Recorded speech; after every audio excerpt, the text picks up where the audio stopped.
Балық батарейкасыз 600 вольт қуатты қалай шығара алады? Денесінде ешқандай сым, ешқандай тізбек жоқ, тек жасушалар ғана. Оның денесінде мыңдаған кішкентай батарейкалар бар. Оларды электроциттер деп атайды. Әрқайсысында аз ғана қуат бар, бірақ бәрі бір сәтте іске қосылғанда, бұл найзағай секілді. Соншалықты күшті, тіпті атты да құлатуға, жыртқышты есеңгіретуге, тіпті өлтіруге қабілетті. Ол электрлі жылан балық.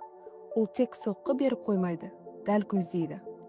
Қараңғыда ол нысанын анықтап, дәл аңшылық жасайды, және 1 секундта 400 ретке дейін разряд жібере алады. Әр разряд бар болған 2 миллисекундқа созылады, бірақ бұл оған жеткілікті.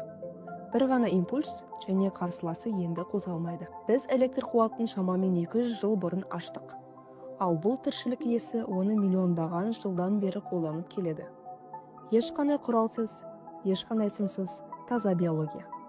Табиғат машина жасаған жоқ, ол қару жасады.